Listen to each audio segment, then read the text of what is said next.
તો પ્રથમ ભૃત્ય થયા છે નારદજી, કે જેના વચનને પૂર્ણ કરવા ભગવાન આજ ખંભમાંથી પ્રગટ થયા. બીજું વચન બ્રહ્માજીએ વરદાન આપ્યું હતું, માટે બ્રહ્માજી.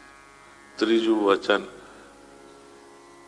ભગવાન પૂર્ણ કરવાને માટે તત્પર થયા છે, એ છે પ્રહલાદજી.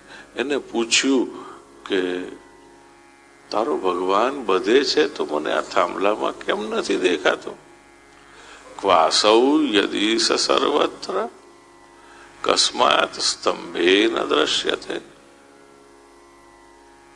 જો બધે છે તો મને આ થાંભલામાં બતાડ. બોલે મને તો દેખાય છે, પણ જે બધે હોય ને એના માટે મંથન કરવું પડે પિતાજી.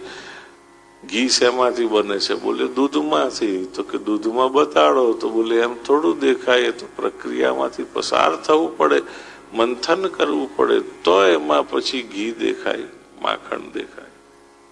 બોલે એ જ પ્રકારે પિતાજી જે બધે હોય એ એમને ન દેખાય, એના માટે મંથન કરવું પડે, સતત પુરુષાર્થ કરવો પડે, ત્યારે એના દર્શન થાય છે.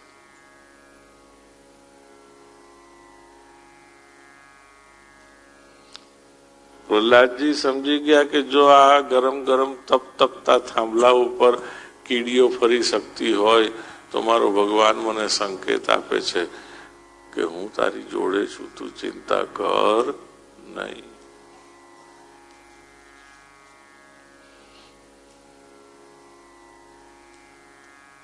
જેને એક વખત બધામાં ભગવાન જોવાની, અથવા તો જેને બધામાં સારું જોવાની, એટલે કે પોઝિટિવ જોવાની ટેવ પડી જાય છે ને, એને પછી જગતમાં કાંઈ ખરાબ લાગતું નથી, કે એનું ક્યારેય કદી ખરાબ થતું નથી.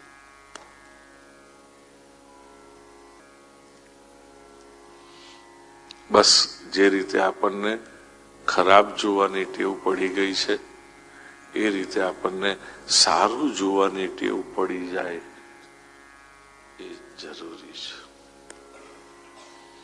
બ્રહ્માજી, નારદજી, પ્રહલાદજી, હિરણ્યકશિપુ પોતે,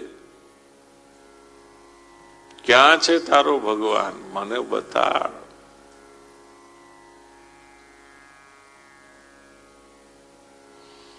અને એને કેમ ભૂલાય કે જેના કારણે,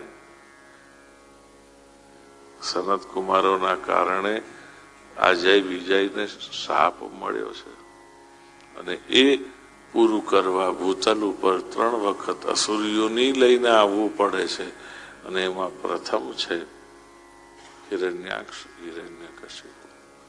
તો સનત કુમાર,